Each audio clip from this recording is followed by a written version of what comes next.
I'm sick. The doctor just came in, not just a while ago actually, but said my blood pressure is low and I'm dehydrated, so I have tea and a bunch of stuff. I feel awful. I have a infection in my lower intestines. So every 30 minutes I'm going to the bathroom and liquid falls out of my body, and then I take a shower, and then as soon as I get out, I sit down, and then I have to go to the bathroom again. So somewhere on my flight, I crossed into hell, and she said I can't eat anything for the next 48 hours, just liquids. I feel so bad. Anyways, what to do except journal? That's why I came here, right? Is to clear my head. So, anytime something happens to me that I don't like, I wonder, why did this happen? Like if, for instance, you could tell something's not going to go well for you, but you feel like the universe pushed you towards it. The universe, God, your subconscious mind. So much that you think that there has to be a meaning. And then when you don't have the meaning, it's just kind of like, what the fuck was that? It's kind of a waste of time, wasn't it? Why? But I figured it out. Triggers. So oftentimes, and I knew this already, what your heart, what your subconscious mind is leading you to is a lesson. So unconsciously, we are attracted to things that trigger our traumas or the feelings that our traumas created so that we can address them. So, for instance, if as a child I felt unloved and ignored and not good enough and abandoned, and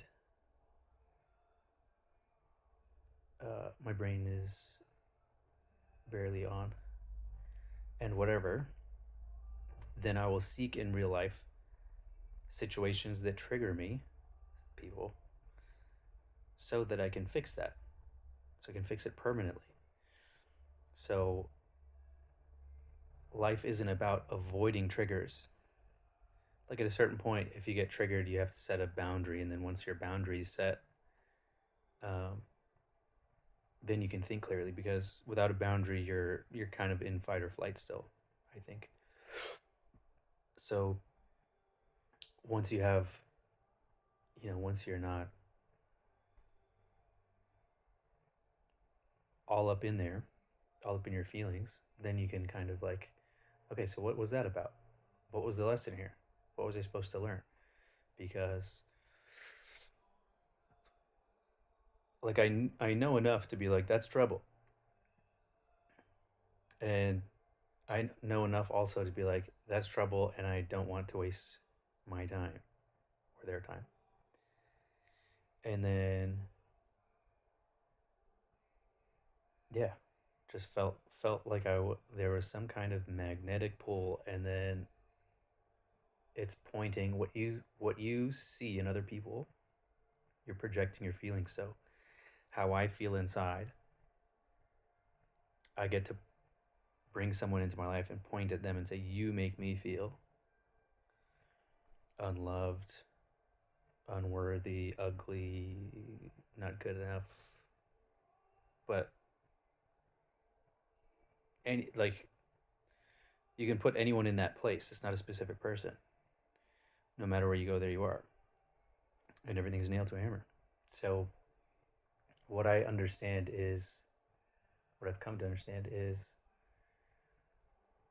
we seek out triggers so that we can grow from them and not be triggered anymore. I really feel like I'm going to pass out. I don't know what this is, but it's terrible.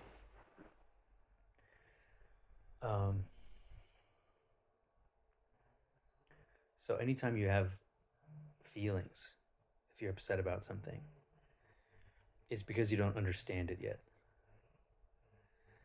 And I try to understand everything.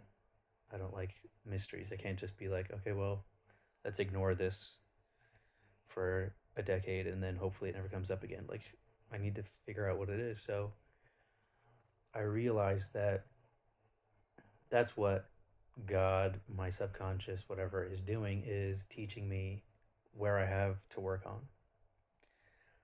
And of course, in a situation or in a relationship where you trigger each other, you feel completely right and know the other person is completely wrong. But in reality, you're both right, you're both wrong. You're both right, you're both wrong, but you are creating your own suffering. You're creating the issue so that you can validate your feelings. Because the feeling precedes the universe showing you something, as above, so below. So what's going on in here, you'll create in your reality, right? So apparently I was feeling sick because fuck me, this is rough. I've never had so many showers in my life. My butthole must be glowing red. Ridiculous. Okay, so triggers. So when someone or something triggers you, you're supposed to go into it. You're supposed to understand, what is this feeling? What is this thought? What is this teaching me? And then once you alchemize it, once you figure out what their purpose is or what's wrong with you, because of course it's always you. It's never anyone else's fault. It's always your fault. A man who blames others has a long way to go. A man who blames himself is halfway there. A man who blames no one has already arrived. This is just how it goes. This is how you learn.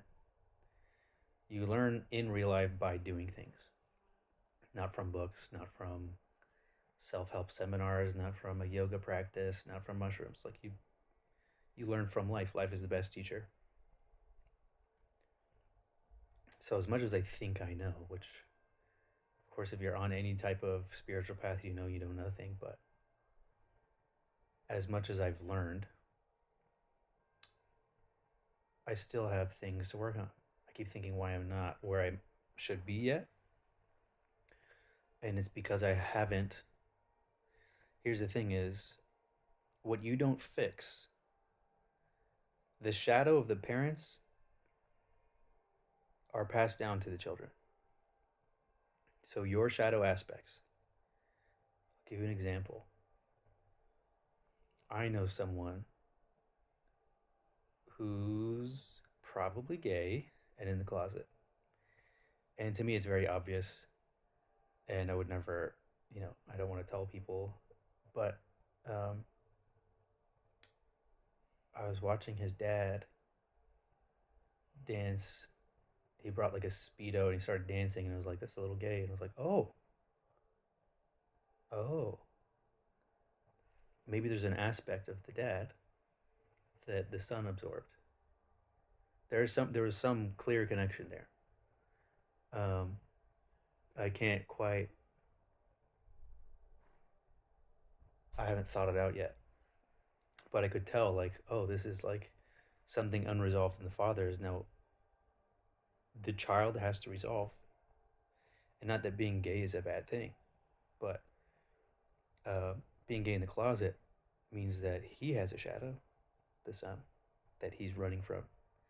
And who wants to live that way? Inauthentic. I noticed, like, when I would talk to the son, he would say the things that, he's younger than I am, so he'd say the things that other kids his age say, like, we're gonna fuck bitches. And the way he said it, I was like, you don't mean that.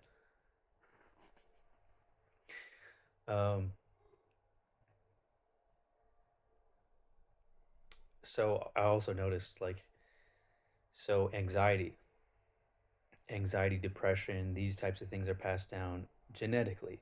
Like, you don't have to believe any of the spiritual shit that I say. Genetically, there was a study done on rats, and these rats were exposed to an artificial chemical smell and then electrocuted. Every time they smelled the smell, they'd get a shock. Smell, shock, smell, shock. Until they would smell the smell and they'd start shaking, anticipating the shock. Then those rats made babies, and those babies made more babies. And then they exposed the new generation, the third generation, to that artificial chemical smell that doesn't exist in nature. And smelling the smell, they started shaking, anticipating the pain.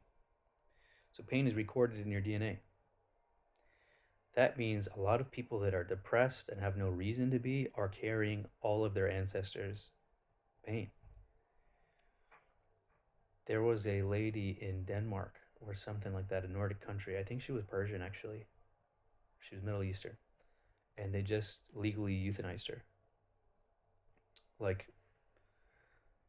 I don't even think she was 30 yet. And she's like, I have a loving boyfriend, I have 2 cats, I have everything I want, but it doesn't fix the depression. So she asked the government to kill her, and they did. Rather than learn what's going on in your head, just quit. And then of course, I don't think you get to just quit. Like, whatever happens next is probably not. I don't think it's eternal damnation either. I think you have to. Maybe she's born right away and has the same depression somehow, and you'll have to live the same lesson over and over again till you make it. Like Groundhog's Day, which is based in Buddhist philosophy. That movie. Like, he lives the same day over and over again and commits every sin, and then eventually learns to be a good person, and then he wakes up the next day. So in a weird way, we're all doing like a small cycle of that. It's not so grandiose where we're killing ourselves each time, but maybe it is actually. Maybe it is that serious. And as long as you blame other people, you'll never start to work on it. So I know that what triggers me about someone else is teaching me something about myself. So when I look at someone and I have a judgment on them, like if I say that person's a narcissist, if I say that person is whatever, I'm recognizing my own traits in that person, my own shadow.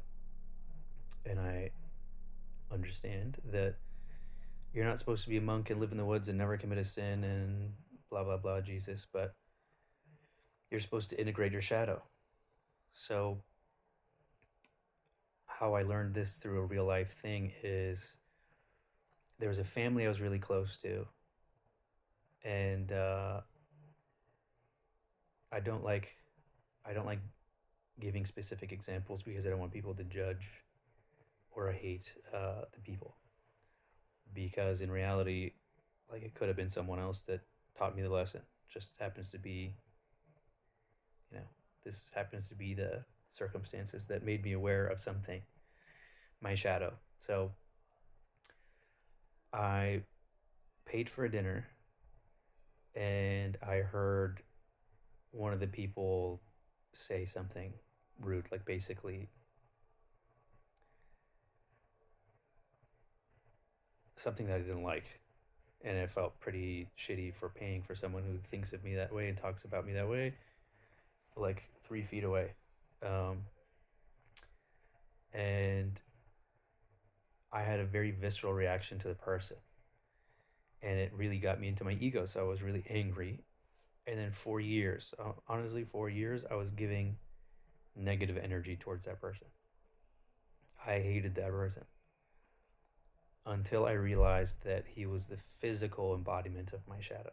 He was like, he had all of the things that I run away from, all aspects of myself that I don't want, be it materialism or being disingenuous or you name it. Like every single shadow aspect of me, this guy represented. And of course, the things that he said that upset me, if I didn't have something to work on, it wouldn't have upset me. Anything someone else says shouldn't have the power to upset you. You can never say that person hurt me. That person said this, so now I'm upset. Because they can say whatever they want. You're choosing to be upset. You're making a choice to give their words power over you or give their actions power over you. And when you realize that, I mean, it's still hard to let go of the pain and hatred and whatever. But when you realize it, you have to take some responsibility. And then you have to thank the person for playing the role in your life that showed you that trigger, because it showed me what I have. You'll notice a lot of people that have father wounds, like the father was either missing or was abusive. They surround themselves with excess. They will buy a lot of things to be like, look how much I'm worth. Like, dad didn't think I was valuable, but look what I did. So there's a lot of external validation coming from the outside world. You need to know that I can afford this stuff, so I'm rich. You need to know that I have a prestigious job. You need to know that I, whatever, make more money than you. Like, making the money should be enough. Like, there should be intrinsic value. And there's someone I was with recently who, in my opinion, is obsessed with name brand stuff. And in my opinion, my opinion of the person is so high that I think the name brand stuff devalues their brand. It's like, don't you see you're worth way more than that thing, than that purse or those shoes or whatever. But that comes from within. Like, you have to feel that inside. I talk like an expert, but I had to try all the things to fill the hole inside. So as I became more successful, like, when you don't have money, you think money will fix your issues. Then when you have money, you start to excess, buy things, show off, whatever. And then at a certain point, you realize that there's something else missing. There's something else that hasn't been done, or it doesn't feel quite how you thought it would. So there's a period of time where you panic and you double down and you do more of that than you ever did before. You party every weekend, you buy all of the stuff, you travel, you do all the things just to fill the hole, to keep your mind busy. And then, if you're lucky, you have your dark night of the soul. If you're lucky, it all falls apart. You realize that making double or triple the money would make you not 1% happier. And then you have your midlife crisis, or as Carl Jung says it, your statement phase, which I think is far more appropriate. So I had mine. And it's a years long thing, like an oak tree from an acorn. It takes time. So even the time that's uncomfortable is years. I wish there was a shortcut. There isn't. But it was the most meaningful change in my life. It was the most meaningful thing that ever happened to me, because it put all my pain into perspective. I saw that it was like, you need to temper your steel. Like, you go through pressure, coal becomes a diamond with pressure and heat. So, and how hard is diamond? It's something that you need to do. So the other things in life are meant to distract you from this work. I have no doubt that it's on purpose, but that's a different conversation. There's so many things to distract you with, just with the invention of the cell phone. There's tons of things for you to keep your mind busy so you don't think about your own journey. So when I talk about spiritual journey, I'm just talking about the inward journey into your own psyche. That's what's spiritual about it. And then as you go on it, you'll probably find a belief system from it. Because if you can find purpose in your suffering, there's no taking that from you. Like you finally fill that hole that you're trying to fill with, external validation. So whether, I went to grad school and I never get to tell anybody about it. Don't use it. But it's meant to be like, tell employers, hey, just so you know, I know my shit. Or other people, just so you know, I'm smarter than you. Or I paid that right amount of money to say that I'm smarter than you. But I hated school. I didn't feel any fulfillment from it. And when I got successful with my work, what happened was I was exchanging time for money. So as I got more successful, I realized that, like, when you're on a roll, it's like, okay, now I can push harder, make this bigger, and make a lot of money. And then I realized in order to do that, I have to compromise my happiness. I have to compromise my free time, my ability to enjoy what I do. So for a while, it was probably 2 years, my business was cut in half or more, and I had to find a reason to work again. Because I don't want things. What's the point of working if you don't want things? Like, my basic needs were met without me trying. I didn't have to leave the house to make enough money to meet my basic needs, but I didn't see a reason to keep trying to show people who I am and what I can do and whatever. I was just over it. It made people around me, when I started making money, made people treat me like shit. It made me hate money. And then the very wealthy people I met,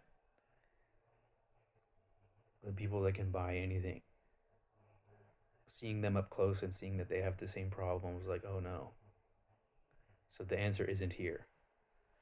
The answer isn't in money or fame or anything external, which I guess everybody knows. You have to know that inherently, but it's a different thing to know it. No.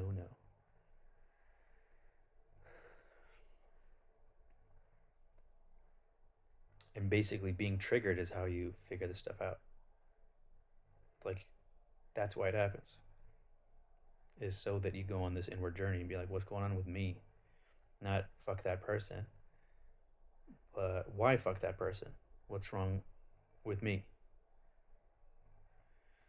And in the case of the guy that I said, like, I looked up to this guy and I thought we were friends, and it became clear that when he found out I made more money than him, it triggered his ego, and he started treating me differently. And I can see this all in retrospect, but at the time he was just saying weird things. He was, people tell on themselves, so he was saying things like, I don't want to give specific examples, but it was kind of like, what's going on? Like, what is going on in your head that you're talking to me like this, or you're saying these things in front of me or in passing? And I realized that he felt insecure. And then his gift to me was to make me feel how his father made him feel. So when I felt like he made me feel worthless and not accomplished and I'm only good for money or whatever, I obviously hated him. And I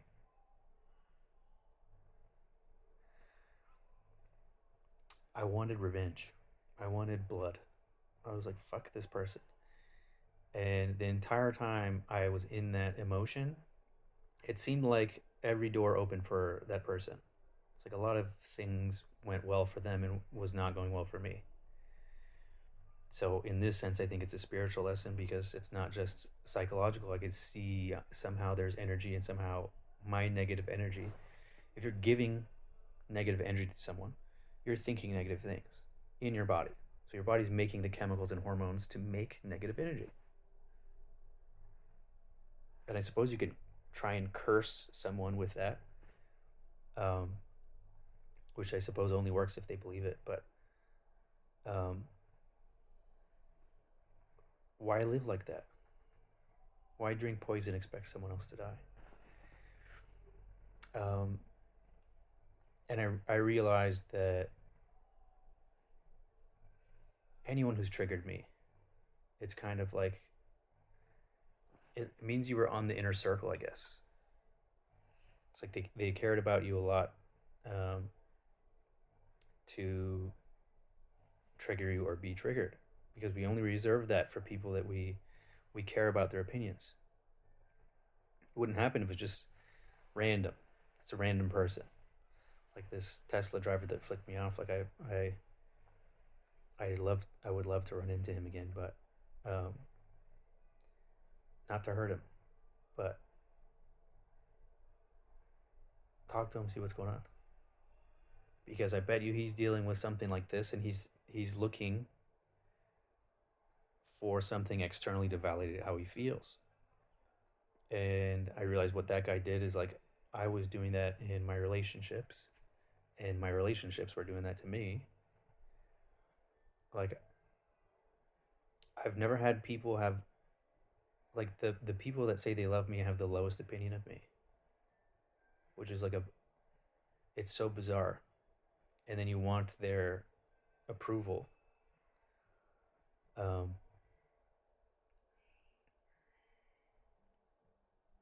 So when you're triggered into, the reason it's trigger is you're triggered into fight or flight. And then you're just responsive. And when you're just responsive, you're using your lizard brain. You're not using the higher mind or the healed mind or the spiritual mind. You're using your basic functions. Fuck me, no fuck you. It's like it's automatic. And then you have to separate yourself from it long enough to be like, okay, why was I acting like that? Why didn't I know better? Because I know better. But you get triggered into stress response, which means you have stuff to work on. So I realized that there are things that I have to work on still, because I thought, at least I'm on the way, I thought that I was largely over the things that, like, I have a better relationship with my parents, with my siblings, with, like, everything's on the mend. But there's still something inside me that needs work. And of course, I hire someone in the external world to be like, okay, you teach me this lesson. And then they can hurt you, and then you're like, fuck you, the hell? But that's the purpose. That's what the whole thing was, is hurt me so I figure out how to not be hurt anymore.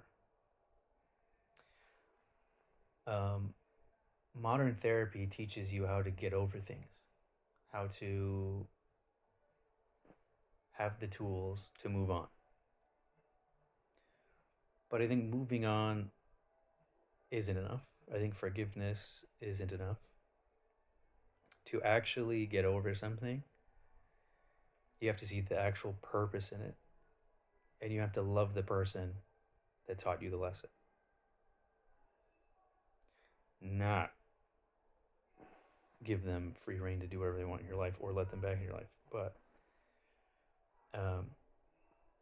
you need to change the hate into love, or the fear into love. I was talking about fear a lot. Like, I think a lot of the things that trigger us are things that we fear. We fear abandonment. We fear not being good enough. We fear the future. So we try to surround ourselves with things that make us comfortable. And if you are lucky, God removes all those things. Eventually, you can ignore your call to adventure, your dark night of the soul. You can see the door is there and decide never to open it. But eventually, circumstances in life will force you through that door. And it will suck. And you'll think, why the fuck did this happen? And why can't I stay where I'm at? But pain is the feeling of growth. If you don't feel pain, you're not growing. You're just existing. What kind of existence do you want? You need to actually do things, grow while you're here. Otherwise, what the fuck's the point? What are we doing?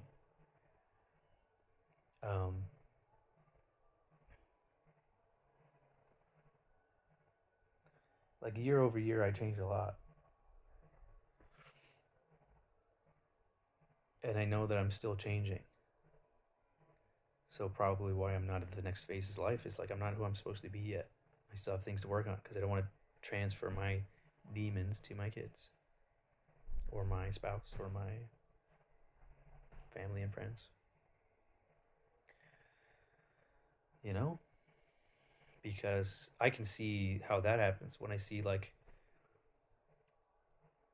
I know someone whose kid said, "You didn't even want me." And the weird thing is that that was the only one of their kids that they had planned. But she has that feeling because one of the parents had that feeling growing up. So it's in her DNA. She feels that way because the parents feel that way. Probably both. What a horrific thing to give to your child. Just because you're afraid to do the work. Imagine what a child that doesn't have this can do. I'm sure the world will be plenty trauma, will provide plenty trauma to get over. But why give them this hurdle from the get-go? And imagine how much of our parents, grandparents, how many generations of heaviness are we carrying? Like what happened in the history of the world is horrific. Everyone is the product of murder and rape and slavery and atrocities. If you're alive, you have that trauma in your DNA. No one came out unscathed. And oftentimes you don't know what the trauma is. And I don't think you need to know what the trauma is. But you need to recognize how it manifests.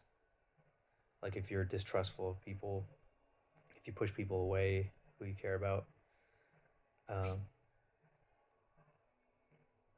you're doing something unconsciously. And it's your responsibility to figure that out so you don't hurt people you love. Because you'll end up hurting yourself. I can see how, as I observe parent-child, I also observe people with dogs that have anxiety. And,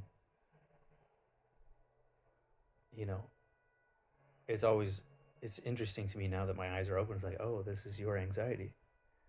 This is your spirit animal.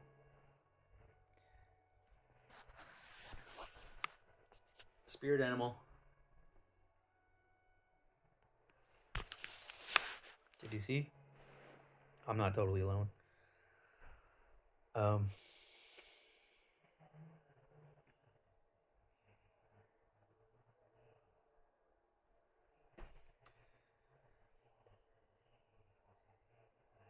So obviously, doing it to a dog, imagine what you do to a child. Child just absorbs everything. So how my parents felt, I felt.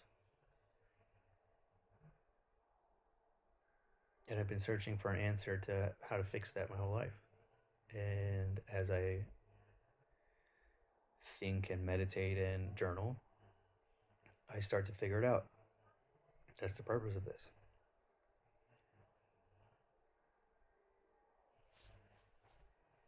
I don't know what the step 1 do this, step 2 do this, but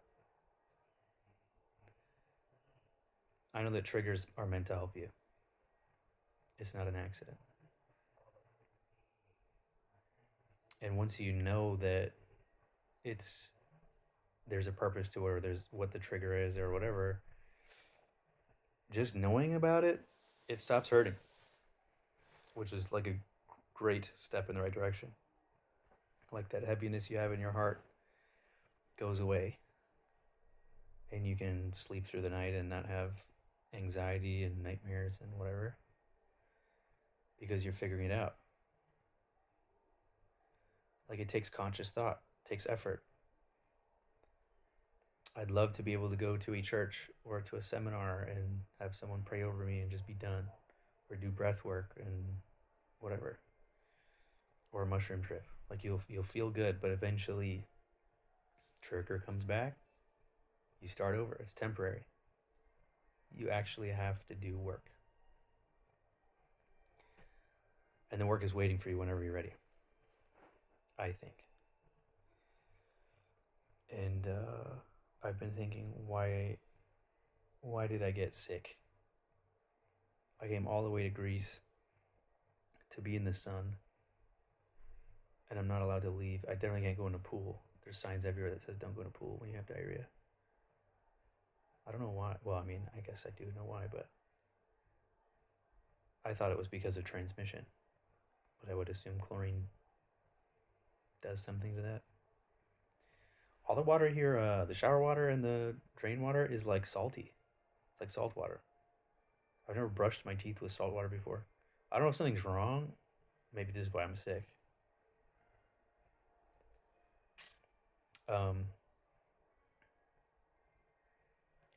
Little insight as to how my brain works. But I'm sure that now that I can't leave and go outside and stay busy, I've been able to think. I'd love to be able to think without having to go to the bathroom, though. The doctor gave me medicine, and I hate taking medicine, but I would do anything to not feel like this. My blood pressure is really low. What are you doing, dog? What?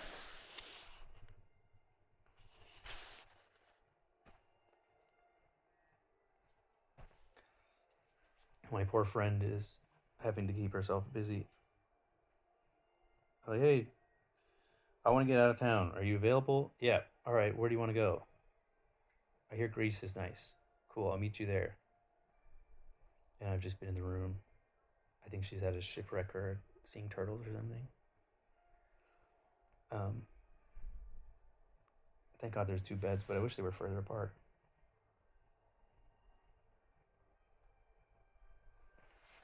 Every day the rift grows bigger.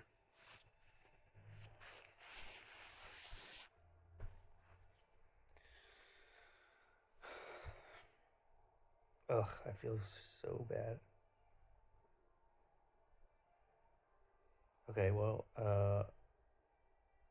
triggers. I think that's enough for now. I don't know.